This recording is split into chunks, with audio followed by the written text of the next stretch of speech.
So for our next segment, it's related, believe it or not, but if you're into metal at all, you've probably heard of this band, Slaughter to Prevail. And let me just give you a quick taste just in case.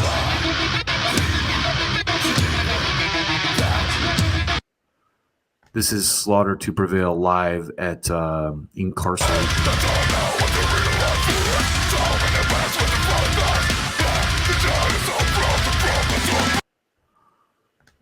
A little bit more for you.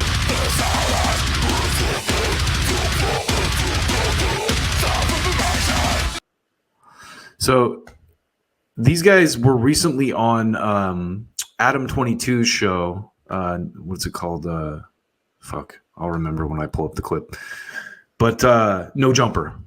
Great podcast. And to me, it's great because it's good to see that like metal bands are kind of getting recognition in like a mainstream hip hop podcast. But what I wanted to talk about is there's two bits here where the vocalist Alex Terrible is Russian, and so he has a couple takes here that I think are really interesting. The first one is about Ukraine and Russia and relevant to our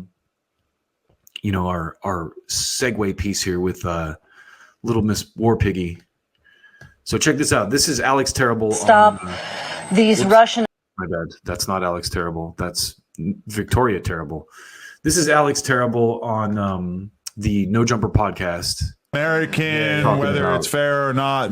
So Adam basically asked him to set this up. Adam asked him what it's like being a Russian in America today. And listen to this. American, whether it's fair or not, might have certain impressions of the average Russian. Doesn't give a shit about this stuff. Like a lot of Americans doesn't understand what is going on, doesn't give a shit about this shit.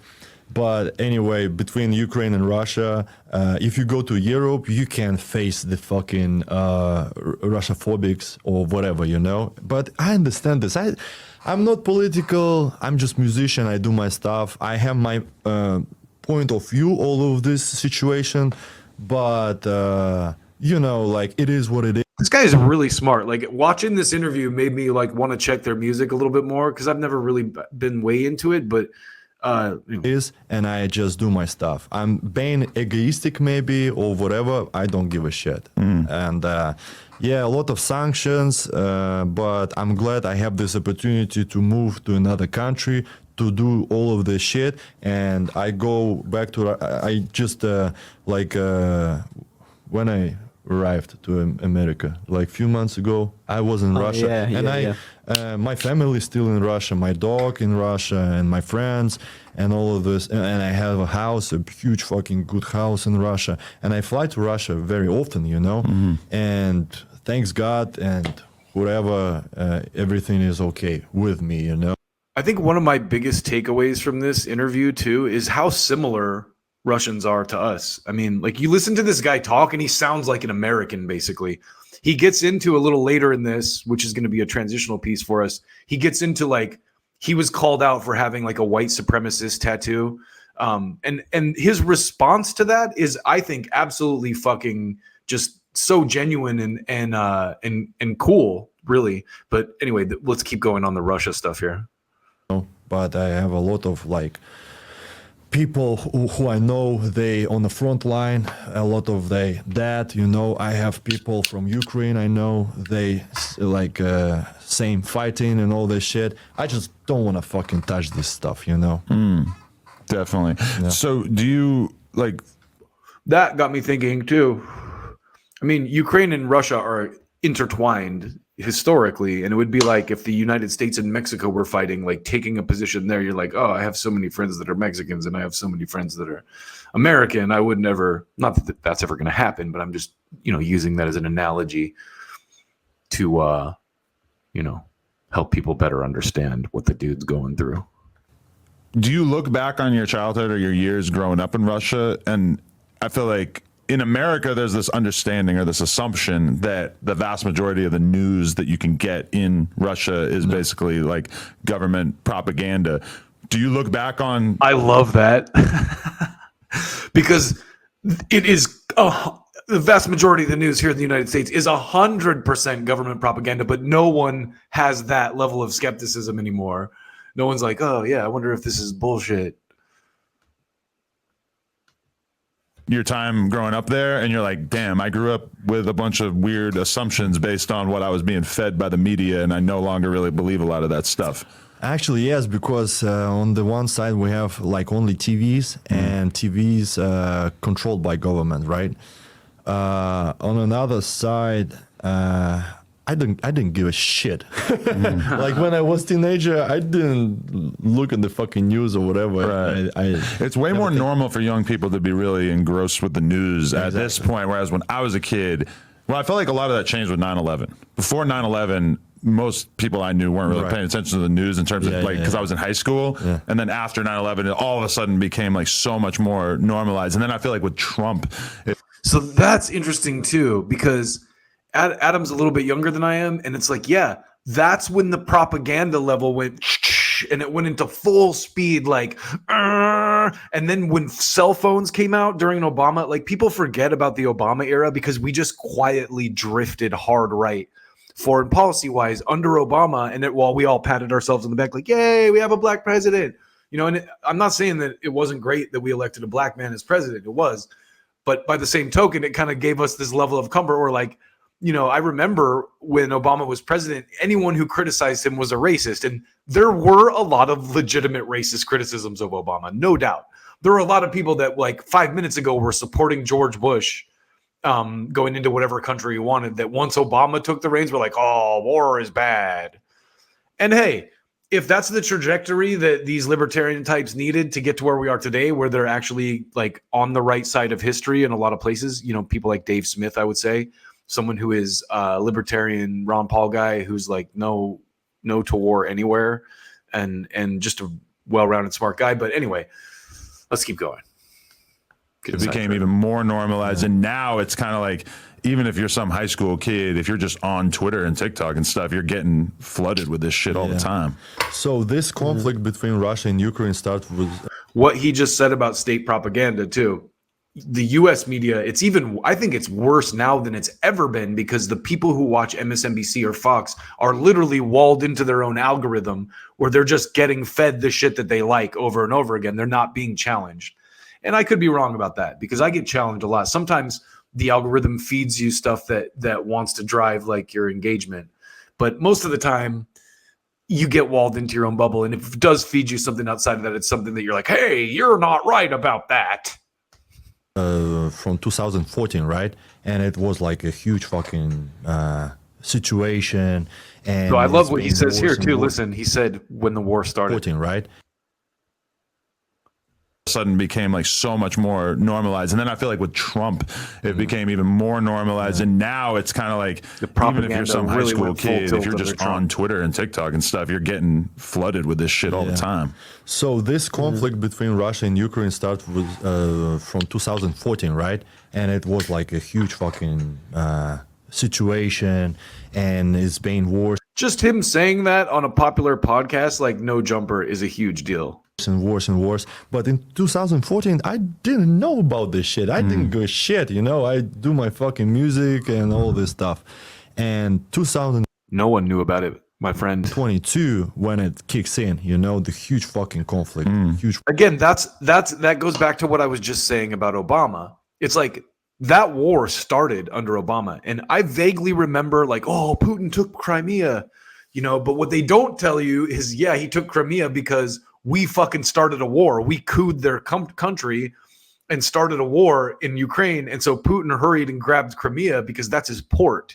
And they just got like, Putin, the violent dictator, took over Crimea today. And Obama was so weak, he wouldn't even start a war with him over it. Obama was actually pretty measured on a lot of this stuff, which I don't think he gets a lot of credit for. But he also did a lot of terrible stuff like, you know, Google Obama 90%, all that. War. Then I start to scream like, stop this war, what the fuck is going on, blah, blah, blah. And I was like, you know, not being smart and all this shit. Of course, I'm against the war still, you know, and I'm not supporting all this shit. And war is just disgusting thing. And if you like a military guy or whatever, you understand this is like a bad situation. But if you're really military, you go to the front line and fight whatever, like, and you know, this is yours. This is your like fucking job or whatever. I'm not military guy.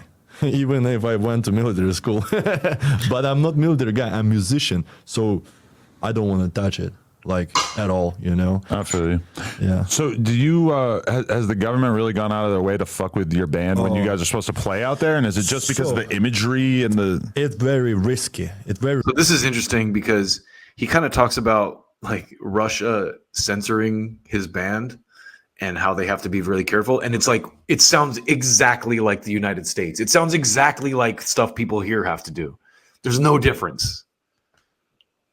Risky because if we go with Slaughter to play a show at Moscow, for example, I'm not being cocky or whatever, but we will definitely have 5,000 people at least.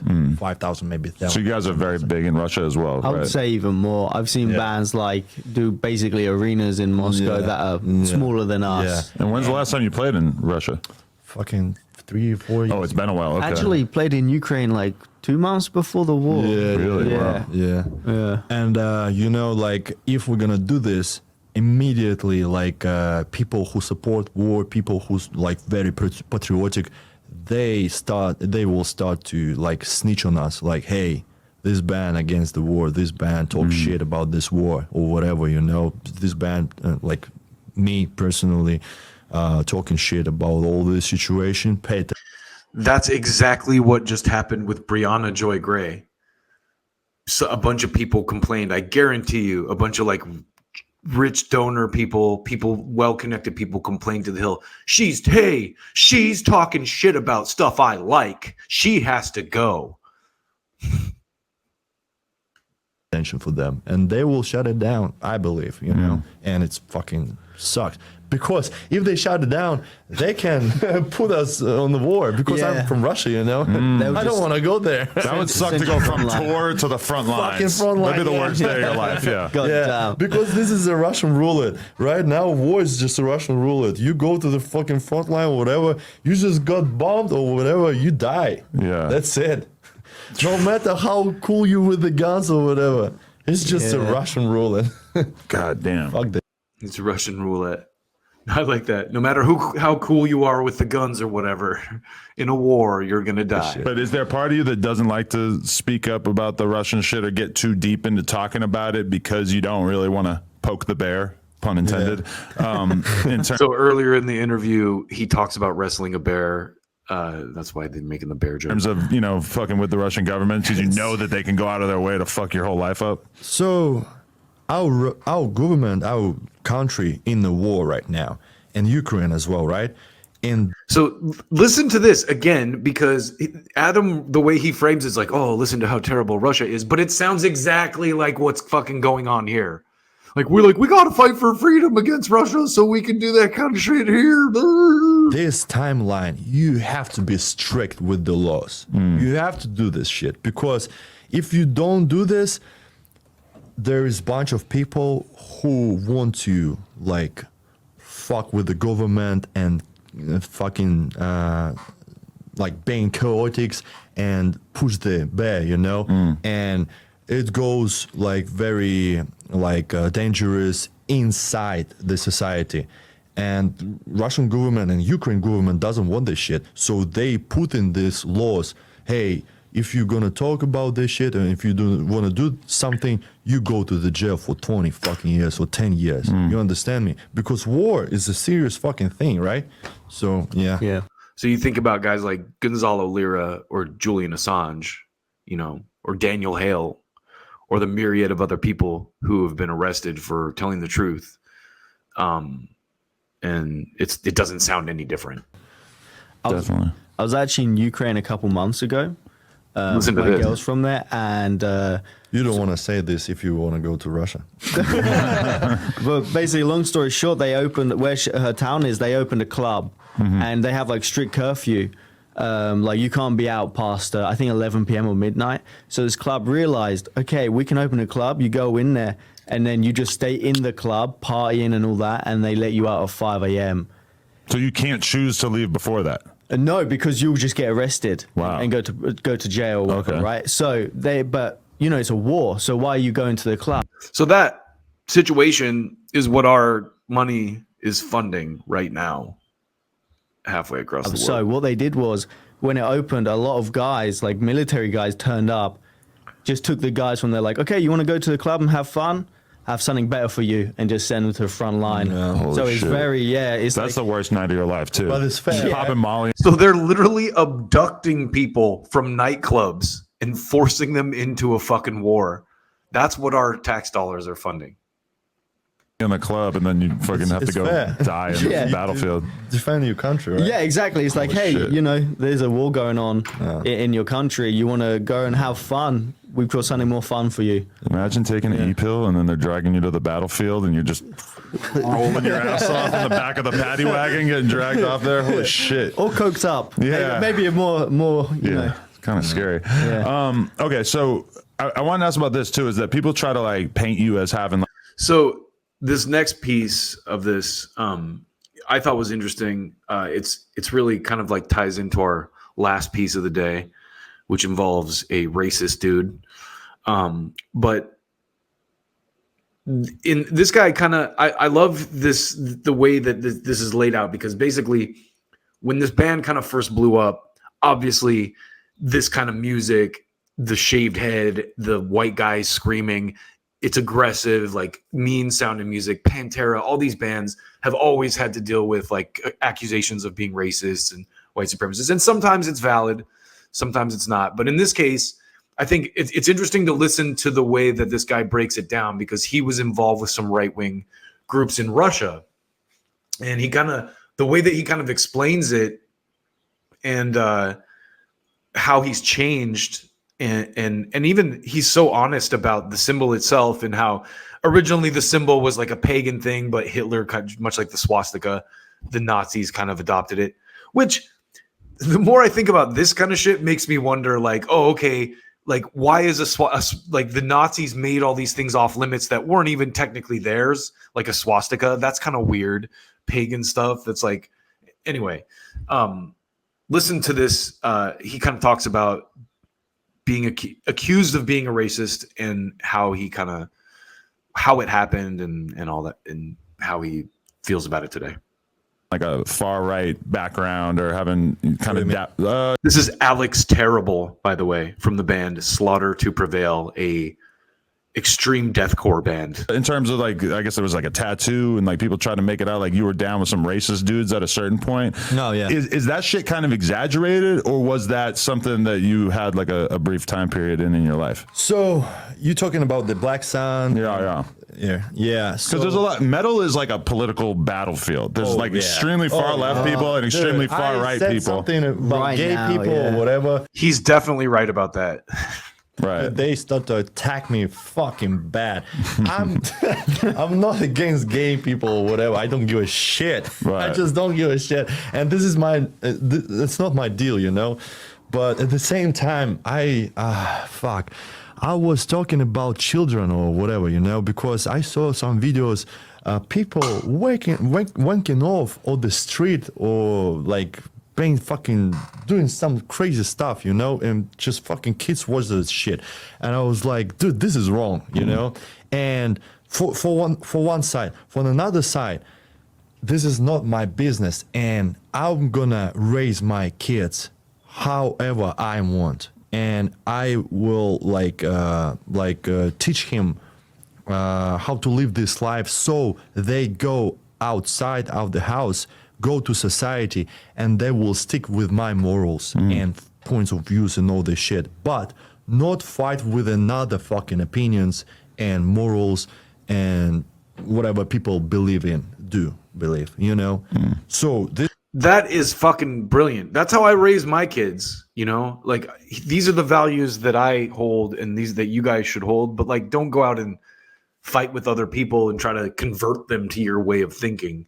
You know, just be smart and do these things. And I think, honestly, if the world thought that this way, it would be a much better place, because what he's saying is like just so on point there. This is my point of view. But about this racist shit, I never been racist actually. In Russia, it was like a huge fucking like not fashion but wave of right-wing guys, because we had this hard. And we kind of had that here too. I feel like during the Obama years, like the backlash to it was some kind of right wing. But I mean, Obama himself is right wing on foreign policy, so it's kind of like it's hard to wrap your head around what happened. The Obama years, I really need to go back and study that, because I think a lot of us were just so busy feeding our kids and trying to make the rent or whatever, that once Obama got elected, we were kind of like, okay, we fixed it. Yeah, good job. We got rid of Bush and we fixed it, even though he served 2 terms. And we really did not fix shit. Times with the people from the another regions, poor people from the mountains. Actually, my wife, she's from Caucasian region. So from this Caucasian region, it's so funny. Like the Caucasians are the minorities, like that came into the cities in this case. Regions, from the poor fucking small villages, people start to come to the big cities, for example, for Yekaterinburg, for Moscow, and they start to do like gang shit, like fucking like dirty stuff, and they screaming, hey, yeah, we are from mountains, blah, blah. I wouldn't doubt, and this is totally unfounded based on anything, but I would not even doubt if the U.S. funded that in some way. Like, hey, here's what we're going to do. We're going to give money to a bunch of poor people and send them into the city of Moscow to disrupt Russian society. I mean, based on historical precedent, it's totally not out of the question. I just don't have any real evidence for it, but, just rabbit trailing on my conspiracy theory there. Being fucking crazy, and people Slavic people, like white people, they start to realize like, what the fuck is going on? I don't like this, and they start to being a part of right wing, like, hey, we're gonna fuck you up. And I was like hang out with these guys, because they hit gym, they hit MMA gym, they read books, they fucking like doing all this shit, and right time before I was like self-improvement. It's wild. It's wild how like self-improvement stuff became like right wing in the last few years. Like, oh, Jordan Peterson is Jordan Peterson is a douchebag in a lot of subjects, but his book 12 Rules for Life is a good book. It's not right wing in any sense, even though politically he has some takes I think are completely ridiculous and insane, especially on the current skirmish in the Middle East. But let's keep going. Because of the drugs. So right after the drugs bit, yeah. So I switched from this fucking being stupid and stuff like this, switched to like radical, being fucking tough guy, go to the gym, hey, fight for your rights and all this stuff, So I was hanging out with these guys, and these guys obviously was a right-wing guys, but it's not like Nazis or fucking racists. They just fucking do this stuff, like right stuff, Some of them being fucking racist or all this shit, I don't give a fuck.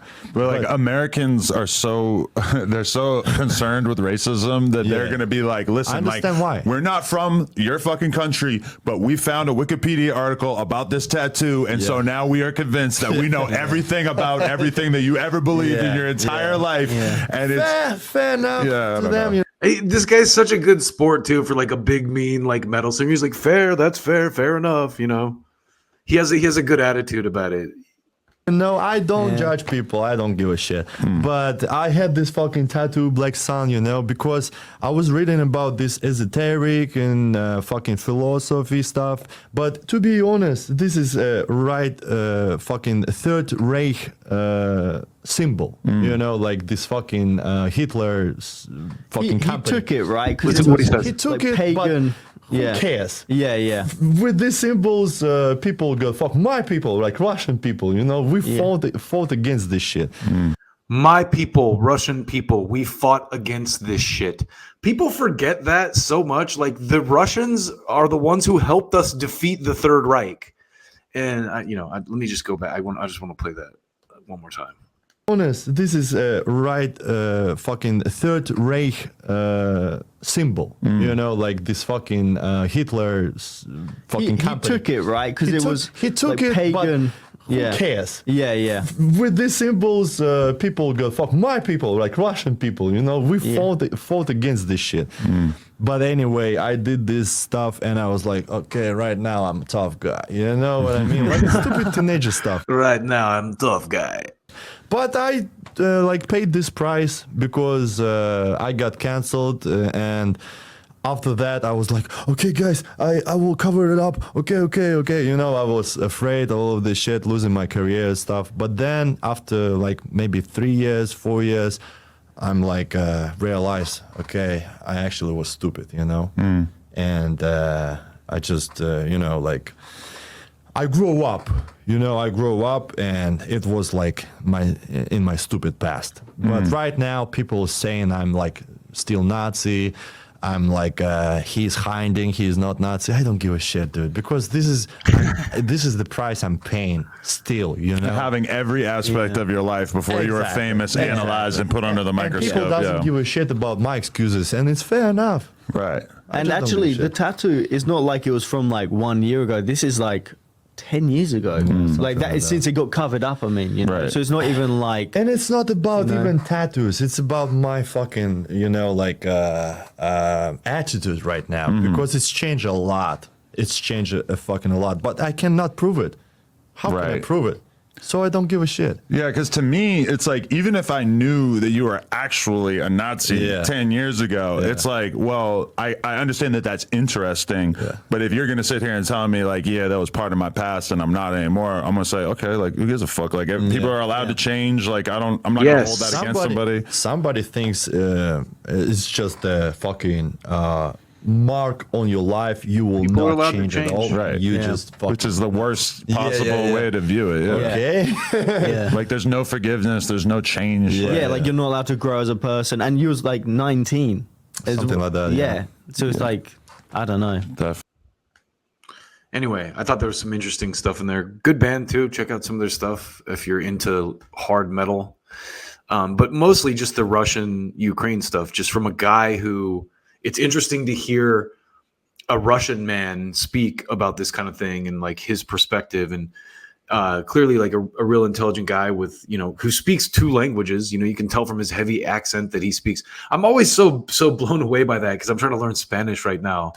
And you know, I'm stumbling along. I'm starting to pick it up, but like anyone that can speak multiple languages is so intelligent in a way that I think is just overlooked in so many ways. So if you're out there, bilinguals, you know, trilinguals, quadrilinguals, whatever you're doing, you're badass people, and you have my utmost respect.